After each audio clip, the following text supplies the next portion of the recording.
നമസ്കാരം. നമ്മുടെ അഖിൽ മാരാർക്കെതിരെ കേസ് എടുത്ത കാര്യം നിങ്ങൾ എല്ലാവരും അറിഞ്ഞതാണ്. ജാമ്യമില്ലാ വകുപ്പിലാണ് കേസ്. കുറെ ആൾക്കാർ ഞാൻ ആ വീഡിയോ ചെയ്തപ്പോൾ അതിൻ്റെ അടിയിൽ കമന്റ്സ് ഇട്ടു, ഇതൊക്കെ നിസാരം, ഇതിനകത്തുനിന്നൊക്കെ ഊരിപ്പോരും. പക്ഷെ അത്ര നിസാരമല്ല. ഞാൻ മനസ്സിലാക്കിയിടത്തോളം പണ്ടത്തെ നമ്മുടെ IPC ആ നിയമങ്ങളല്ല ഇപ്പൊ BNSലെ നിയമങ്ങൾ. ഇപ്പോഴത്തെ നിയമപ്രകാരം ലൂപ്പ് ഹോൾസ് എന്ന് പറയുന്ന ഒരു സാധനമുണ്ട്, പഴുതുകൾ. അത് കുറവാണ്. അതായത് പ്രതികൾക്ക് രക്ഷപ്പെടാനുള്ള പഴുതുകൾ ഇപ്പോഴത്തെ BNSൽ വളരെ കുറവാണ്. അപ്പോൾ BNSന്റെ നിയമപ്രകാരം അത്യാവശ്യം നല്ല രീതിയിൽ ശിക്ഷ കിട്ടുന്ന വകുപ്പുകളാണ് അഖിൽ മാരാർക്കെതിരെ പോലീസ് ചുമത്തിയേക്കുന്നത്. നിസാര വകുപ്പുകളൊന്നുമല്ല. അതുകൊണ്ട് തന്നെയാണ് അഖിൽ മാരാർ ഫോണും സ്വിച്ച് ഓഫ് ചെയ്ത് ഒളിവിൽ പോയത്. ഇപ്പൊ അഖിൽ മാരാറുടെ പൊടി പോലും കാണാനില്ല. എവിടെ പോയെന്ന് ആർക്കും അറിയത്തില്ല. പോലീസുകാരെ തപ്പുന്നുണ്ട്. പിന്നെ പോലീസുകാരുടെ തപ്പലൊക്കെ തന്നെ നമുക്കറിയാം. കാരണം ഇതുപോലെയുള്ള സെലിബ്രിറ്റീസ് മുങ്ങിക്കഴിഞ്ഞാൽ പോലീസുകാരുടെ തപ്പൽ എങ്ങനത്തെയാണെന്നുള്ളത് നമുക്കറിയാം. പക്ഷെ സാധാരണക്കാരായിട്ടുള്ള ആരെങ്കിലും മുങ്ങിക്കഴിഞ്ഞാൽ പോലീസുകാർ വളരെ എഫിഷ്യൻ്റ് ആയിട്ട് തപ്പും. പക്ഷെ സെലിബ്രിറ്റീസ് ആരെങ്കിലും ആണ് മുങ്ങുന്നത് എന്നുണ്ടെങ്കിൽ, പ്രത്യേകിച്ച് രാഷ്ട്രീയ സ്വാധീനമുള്ള സെലിബ്രിറ്റീസ് ആണ് മുങ്ങുന്നത് എന്നുണ്ടെങ്കിൽ തപ്പലൊക്കെ ഒന്നും നടക്കാൻ പോകുന്നില്ല. തപ്പി എത്രയും പെട്ടെന്ന് കണ്ടെത്തിയാൽ മതിയായിരുന്നു. അപ്പൊ ഏതായാലും എനിക്ക് തോന്നുന്നു അഖിൽ മാരാറുടെ ആ തലക്കനം അങ്ങ് കുറഞ്ഞു കിട്ടി. പുള്ളിക്കാരൻ ഒട്ടും പ്രതീക്ഷിച്ചില്ല ഇങ്ങനെയൊരു സംഭവം. അതുകൊണ്ടാണല്ലോ കേസ് കൊടുത്തപ്പോൾ കേസ് കൊടുത്തവരെ പോലും കളിയാക്കിക്കൊണ്ട് പുള്ളിക്കാരൻ മെസ്സേജ് ഇട്ടത്. അപ്പൊ ആ ഏരിയയിലുള്ള ഒരു BJP പ്രവർത്തകൻ സംസാരിക്കുന്ന ഒരു വീഡിയോ ഉണ്ട്. ആ വീഡിയോ ഞാനൊന്ന് കാണിച്ചു തരാം. സംഭവം അഖിൽ മാരാർ ഒളിവിലാണ്. അദ്ദേഹത്തിനെതിരെ കഴിഞ്ഞ ദിവസം കൊട്ടാരക്കര പോലീസ് ജാമ്യമില്ലാ വകുപ്പ്, അതായത് ദേശവിരുദ്ധ കുറ്റത്തിന് 152 BNS നിയമപ്രകാരം ജാമ്യമില്ലാ വകുപ്പിട്ട് കേസെടുത്തിരിക്കുകയാണ്. അപ്പം ആ കേസെടുത്ത് അറിഞ്ഞ മുതൽ തന്നെ അദ്ദേഹം സ്വിച്ച് മൊബൈൽ ഓഫൊക്കെ ചെയ്ത് എവിടെയോ സുരക്ഷിതമായ ഒളിവിൽ താമസിക്കുന്ന അറിവാണ് ഇപ്പോൾ ലഭിക്കുന്നത്. പോലീസ് ട്രേസ് ചെയ്തുകൊണ്ടിരിക്കുകയാണ്. കഴിഞ്ഞപ്പോൾ ഞങ്ങൾ രാവിലെ പോലീസുമായി ബന്ധപ്പെട്ടപ്പോഴും ഉച്ചയ്ക്ക് ഞങ്ങൾ പോലീസുമായി ബന്ധപ്പെടുമ്പോൾ പറഞ്ഞത് ട്രേസ് ചെയ്തുകൊണ്ടിരിക്കുകയാണ്. ഒരു ഡെവലപ്മെൻ്റ് ആയിട്ടില്ല. അപ്പോൾ അത് എത്രയും വേഗം തന്നെ അത് പിടികൂടാനുള്ള പോലീസ് ശ്രമിച്ചുകൊണ്ടിരിക്കുകയാണെന്ന് പറയാം.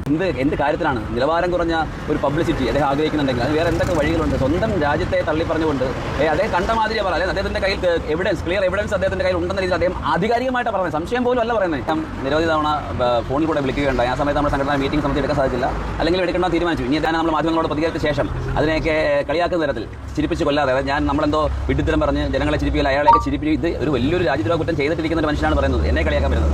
ഞാൻ നമ്മൾ അദ്ദേഹത്തെ വ്യക്തിപരമായി മനുഷ്യന്മാരായി കഴിഞ്ഞാൽ അഹങ്കാരം ഒരുപാട് പാടില്ല. അഹങ്കാരമൊക്കെ നല്ലത് തന്നെയാണ്. പക്ഷെ അത് അധികമായി കഴിഞ്ഞാൽ നമുക്ക് തന്നെ പണി കിട്ടും. ഈ അഖിൽ മാരാറുടെ ഒരു സ്ഥിരം പരിപാടിയാണ് പുള്ളിക്കാരന്റെ പബ്ലിസിറ്റി കുറച്ചൊന്ന് കുറയുന്നു എന്ന് കാണുമ്പോൾ ഏതെങ്കിലും വിവാദമാകുന്ന രീതിയിലുള്ള വീഡിയോ ചെയ്ത് ഫേസ്ബുക്കിലോ ഇൻസ്റ്റാഗ്രാമിലോ ഒക്കെ അങ്ങ് പോസ്റ്റ് ചെയ്യും. സോഷ്യൽ മീഡിയ അക്കൗണ്ടുകളിൽ അങ്ങ് പോസ്റ്റ് ചെയ്യും. പിന്നെ ആ വീഡിയോ എടുത്തു വെച്ചിട്ട് ആൾക്കാർ റിയാക്ട് ചെയ്യും, അതിനെക്കുറിച്ച് സംസാരിക്കും, അങ്ങനെ വൈറലാകും. കുറച്ചും കൂടി പബ്ലിസിറ്റി ഇംപ്രൂവ് ചെയ്യാൻ പറ്റും. പുള്ളി സ്ഥിരമായിട്ട് ചെയ്യുന്ന ഒരു പരിപാടിയാണ്. അതേ പരിപാടി തന്നെയാണ് ഇവിടെയും കാണിച്ചത്. പക്ഷേ കൈവിട്ടുപോയി. ഇതാണ് പറയുന്നത്, നമ്മുടെ വായിൽ നിന്ന് വീഴുന്ന വാക്കുകൾ നമ്മൾ നിയന്ത്രിക്കുക. വളരെ സൂക്ഷ്മതയോടുകൂടി ശ്രദ്ധയോടുകൂടിയിട്ട് മാത്രം ഓരോ കാര്യങ്ങളും പറയുക. സെൻസിറ്റീവ് ആയിട്ടുള്ള കാര്യങ്ങളിൽ നമ്മൾ സംസാരിക്കാതെ ഇരിക്കുക.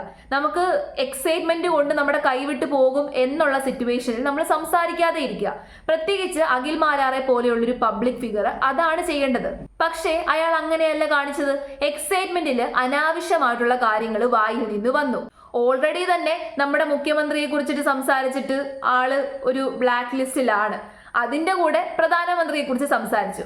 പലരും വിചാരിച്ചേക്കുന്നത് പ്രധാനമന്ത്രിയെ കുറിച്ച് സംസാരിച്ചത് കൊണ്ടാണ് ഈ കേസ് വന്നതെന്നാണ്. ഒരിക്കലുമല്ല. പ്രധാനമന്ത്രിയെ കുറിച്ച് സംസാരിച്ചു എന്ന് പറഞ്ഞുകൊണ്ടോ നമ്മുടെ ലീഡർഷിപ്പിനെ കുറിച്ച് സംസാരിച്ചു എന്ന് പറഞ്ഞുകൊണ്ടോ ഒന്നും ഇങ്ങനെ കേസുകൾ വരത്തില്ല. അതൊക്കെ ഒരു നിസ്സാര വിമർശനം എന്നുള്ള രീതിയിലേ എടുക്കത്തുള്ളൂ. പക്ഷേ പറയാൻ പാടില്ലാത്ത കാര്യങ്ങൾ പറഞ്ഞു. അത് നമ്മുടെ രാജ്യത്തിനെതിരെ സംസാരിച്ചു. അത് വളരെയധികം തെറ്റാണ്. അഖിൽ മാരാർ വിചാരിച്ചു എല്ലാവരും അതങ്ങ് ഏറ്റെടുക്കും, എല്ലാവരും പുള്ളിയെ സപ്പോർട്ട് ചെയ്യും, ഒരുപാട് ആൾക്കാർ പുള്ളിയെ സപ്പോർട്ട് ചെയ്യുമെന്ന് വിചാരിച്ചു. പക്ഷെ ഇത്രയധികം നെഗറ്റീവ് വരുമെന്ന് പുള്ളി പോലും കരുതിയില്ല. എല്ലാ രീതിയിലും പുള്ളിക്ക് തന്നെയാണ് വിമർശനം കിട്ടിയത്. ആരും തന്നെ പുള്ളിയെ സപ്പോർട്ട് ചെയ്തില്ല. ഈ ഒരു വിഷയത്തെ സപ്പോർട്ട് ചെയ്യാൻ പറ്റത്തില്ല. രാഷ്ട്രീയക്കാർ സപ്പോർട്ട് ചെയ്തില്ല. കാരണം എന്താ ചോദിച്ചു കഴിഞ്ഞാൽ, സപ്പോർട്ട് ചെയ്തു കഴിഞ്ഞാൽ സപ്പോർട്ട് ചെയ്യുന്നവനും കൂടി കുടുങ്ങും. അങ്ങനത്തെ ഒരു കാര്യമാണ് കയറി പിടിച്ചേക്കുന്നത്. ഈ വഴിയെ പോകുന്ന വള്ളിയെല്ലാം കയറി പിടിക്കുക എന്ന് പറയുന്നത് പോലെ ഇപ്പൊ അത്യാവശ്യം ഒരു പബ്ലിസിറ്റിയിൽ നല്ലൊരു ലെവലിൽ നിൽക്കുകയായിരുന്നു. ഇപ്പൊ ആ ലെവല് കളഞ്ഞല്ലോ. ഇനിയിപ്പോ എങ്ങനെ ഇലക്ഷന് മത്സരിക്കും? ഇത്തരം ഒരു കേസ് ഉണ്ട് എന്നുണ്ടെങ്കിൽ ഇലക്ഷന് മത്സരിക്കാൻ പറ്റുമോ? ഇല്ല. സുപ്രീം കോടതിയിൽ നിന്ന് ജാമ്യം എടുക്കേണ്ടി വരും. നമ്മുടെ സാധാരണ കോടതിയിൽ നിന്നും തന്നെ ജാമ്യം കിട്ടത്തില്ല. സുപ്രീം കോടതി ജാമ്യം കൊടുത്തില്ല എന്നുണ്ടെങ്കിൽ അകത്ത് കിടക്കേണ്ടി വരും. എന്നിട്ട് അവിടെ കിടന്ന് പ്രസംഗം നടത്താം. അവിടെ പോയിട്ട് പ്രസംഗം നടത്തേണ്ടി വരും. അങ്ങനത്തെ വകുപ്പാണ്. അതുകൊണ്ട് ഇതുപോലെയുള്ള സോഷ്യൽ മീഡിയ ഇൻഫ്ലുവൻസേഴ്സ് ഒക്കെ തന്നെ അവരോടൊക്കെ എനിക്ക് പറയാനുള്ളത്, ഇത്തരം സാഹചര്യത്തിൽ നമുക്ക് സംസാരിക്കണമെന്നുണ്ടെങ്കിൽ വളരെ സൂക്ഷ്മതയോട് കൂടിയിട്ട് ശ്രദ്ധിച്ച് മാത്രം സംസാരിക്കുക. പലപ്പോഴും പല രാഷ്ട്രീയക്കാരും ചെന്ന് കുഴിയിൽ ചാടുന്നത് ഇങ്ങനെയാണ്. കഴിഞ്ഞ ദിവസം ഒരു രാഷ്ട്രീയക്കാരൻ മധ്യപ്രദേശിൽ നിന്നുള്ള ഒരു മന്ത്രി കുഴിയിൽ ചാടിയത് എങ്ങനെയാണെന്നുള്ളത് നിങ്ങൾ കണ്ടതായിരിക്കും. വായിൽ നിന്ന് അനാവശ്യമായിട്ടുള്ള വാക്കുകൾ വന്നു. ചിലപ്പോൾ ഒരുപക്ഷെ നമ്മുടെ എക്സൈറ്റ്മെന്റിൽ, നമ്മുടെ ദേഷ്യത്തിലൊക്കെ നമുക്ക് അറിയാതെ വരുന്നതായിരിക്കാം. പക്ഷെ അറിയാതെ എൻ്റെ വായിൽ നിന്ന് വന്നതാണ് എന്ന് പറഞ്ഞിട്ട് വല്ല കാര്യമുണ്ടോ? ഇല്ല. അത് പബ്ലിക്കിന്റെ മുമ്പിൽ എടുത്ത് പോസ്റ്റ് ചെയ്തേക്കാണ്, ലൈവായിട്ട് എടുത്ത് പോസ്റ്റ് ചെയ്തേക്കാണ്. ഫേസ്ബുക്കിൽ ഒരു ലൈവ് പോവുക എന്ന് പറഞ്ഞു കഴിഞ്ഞാൽ അഖിൽമാരാരുടെ ഒക്കെ ലൈവ് എത്ര ആൾക്കാർ കാണും? ഒരുപാട് ആൾക്കാർ കാണും. അത്രയും ആൾക്കാരെ തെറ്റിദ്ധരിപ്പിക്കുകയല്ലേ ചെയ്തത്? നമ്മുടെ രാജ്യം ഫണ്ട് കൊടുത്തു, നമ്മുടെ രാജ്യമാണ് അവർക്ക് ചെലവ് ചെയ്യുന്നത്, നമ്മുടെ രാജ്യമാണ് അവർക്ക് പൈസ കൊടുക്കുന്നത് എന്നൊക്കെ പറയുന്നത് വളരെ വലിയ തെറ്റാണ്. അതിപ്പോൾ ആരിൽ നിന്ന് കേട്ടതാണ് എന്ന് പറഞ്ഞു കഴിഞ്ഞാലും മിണ്ടാതിരിക്കാം. അതെനിക്ക് എല്ലാവരോടും പറയാനുള്ളൊരു കാര്യമാണ്. നിസ്സാരമായിട്ട് കരുതരുത്. എല്ലാ സ്ഥലത്തും പോയി അഭിപ്രായം പറയാമെന്ന് ആരും വിചാരിക്കാൻ പാടില്ല. നമ്മുടെ രാജ്യത്തെ വേണം നമ്മൾ സപ്പോർട്ട് ചെയ്യാൻ. മെയിനായിട്ട് എന്ത് തന്നെ സംഭവിച്ചെന്ന് പറഞ്ഞു കഴിഞ്ഞാലും നമ്മുടെ രാജ്യത്തിനൊപ്പമായിരിക്കണം നമ്മൾ നിൽക്കേണ്ടത്. അല്ലാതെ നമ്മുടെ രാജ്യത്തെ തള്ളിപ്പറയാൻ പാടില്ല. എന്ത് തന്നെ സംഭവിച്ചാലും നമ്മുടെ അമ്മമാരെ നമ്മൾ തള്ളിപ്പറയാറുണ്ടോ? നമ്മുടെ അച്ഛന്മാരെ നമ്മൾ തള്ളിപ്പറയാറുണ്ടോ? ഇല്ല. തെറ്റ് ചെയ്യുവാണെന്നുണ്ടെങ്കിൽ അച്ഛനെയും അമ്മയും നമ്മൾ തിരുത്താറുണ്ട്. പക്ഷെ പബ്ലിക്കിന്റെ മുമ്പിൽ നമ്മൾ അങ്ങനെ തള്ളിപ്പറയാറില്ല. പക്ഷെ ഇവിടെ നമ്മുടെ രാജ്യത്തിന്റെ ഭാഗത്താണ് ശരി. 100% നമ്മുടെ രാജ്യത്തിന്റെ ഭാഗത്തായിരുന്നു ശരി. ഒരു തെറ്റ് പോലും കണ്ടെത്താൻ സാധിക്കുമോ? ആർക്കെങ്കിലും ഒരു തെറ്റ് കണ്ടെത്താൻ സാധിക്കുന്നുണ്ടോ? നമ്മൾ എന്തെങ്കിലും തെറ്റ് ചെയ്തോ? ഒരു തെറ്റും ചെയ്തിട്ടില്ല. നമ്മൾ ഒരു സാധാരണക്കാരനെ ഉപദ്രവിച്ചിട്ടില്ല. നമ്മൾ നന്മ മാത്രം ആഗ്രഹിച്ച് മുന്നോട്ട് പോവുകയായിരുന്നു. അപ്പോൾ ഇങ്ങോട്ട് വന്ന് ചൊറിഞ്ഞു കഴിഞ്ഞാൽ തിരിച്ച് മാന്തും. ക്ഷമയ്ക്കൊക്കെ ഒരു പരിധിയുണ്ട്. ഭൂമിയോളം ക്ഷമിക്കാം, അതിനപ്പുറം നമുക്ക് ക്ഷമിക്കാൻ പറ്റത്തില്ല.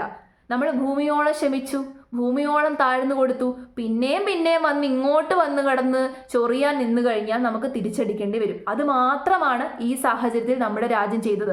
അപ്പോൾ നമ്മൾ എന്താണ് ചെയ്യേണ്ടത്? ഇന്ത്യക്കാരെന്താണ് ചെയ്യേണ്ടത്? നമ്മുടെ അമ്മയും അച്ഛനെ എങ്ങനെയാണോ സപ്പോർട്ട് ചെയ്യുന്നത് അതേപോലെ നമ്മുടെ ഭാരതത്തിനെ സപ്പോർട്ട് ചെയ്യണം. ഭാരതത്തിനെ മാതാവെന്നാണ് വിളിക്കുന്നത്. അങ്ങനെ വിളിക്കുന്നത് ചുമ്മാതെയല്ല. നമ്മുടെ രാജ്യം എന്ന് പറയുന്നത് നമ്മുടെ അമ്മയ്ക്ക് തുല്യമാണ്. അമ്മമാരെങ്ങനെയാണോ നമ്മളെ ഊട്ടി വളർത്തുന്നത് അതേപോലെയാണ് നമ്മുടെ രാജ്യം. ഈ രാജ്യത്തെ മണ്ണിലാണ് നമ്മൾ ജീവിക്കുന്നത്. ഇവിടുത്തെ ഭക്ഷണമാണ് നമ്മൾ കഴിക്കുന്നത്, ഇവിടുത്തെ വായുവാണ് നമ്മൾ ശ്വസിക്കുന്നത്, ഇവിടുത്തെ വെള്ളമാണ് നമ്മൾ കുടിക്കുന്നത്. അപ്പം നമുക്ക് കൂറ ഇവിടുത്തെ ആൾക്കാരോടായിരിക്കണം, നമ്മുടെ രാജ്യത്തോടായിരിക്കണം നമ്മുടെ കൂറ. അല്ലാതെ ഊണിവിടെയും കൂറ അവിടെ എന്ന് പറഞ്ഞു കഴിഞ്ഞാൽ അത് സമ്മതിക്കാൻ പറ്റത്തില്ല. അത്തരം ആൾക്കാരെ ഈ രാജ്യത്ത് വെച്ച് പൊറപ്പിക്കാൻ പറ്റത്തില്ല. എത്ര വലിയ രാജ്യസ്നേഹിയാണ് എന്ന് പറഞ്ഞു കഴിഞ്ഞാലും വായിൽ നിന്ന് എന്തെങ്കിലും ഒരു വാക്ക് വീണ് കഴിഞ്ഞാൽ പിന്നെ തീർന്നു. അഖിൽമാരാർ രാജ്യസ്നേഹി അല്ല എന്നൊന്നും ഞാൻ പറയുന്നില്ല. അഖിൽമാരാർ രാജ്യസ്നേഹി ആയിരിക്കാം, ഒരുപാട് നല്ല നല്ല കാര്യങ്ങൾ സംസാരിച്ചിട്ടുണ്ട്. പക്ഷേ നിയന്ത്രിക്കണം, അഹങ്കാരം പാടില്ല. താൻ ചെയ്യുന്നതാണ് ഏറ്റവും വലിയ കാര്യം, താൻ പറയുന്നതാണ് ഏറ്റവും ശരി എന്ന് പറഞ്ഞ് അഹങ്കരിച്ചുകൊണ്ട് ഇത്തരം കാര്യങ്ങൾ പറഞ്ഞു കഴിഞ്ഞാൽ എപ്പോഴെങ്കിലും തിരിച്ചടി കിട്ടും. ആ തിരിച്ചടിയാണ് ഇപ്പം അഖിൽമാരാർക്ക് കിട്ടിക്കൊണ്ടിരിക്കുന്നത്.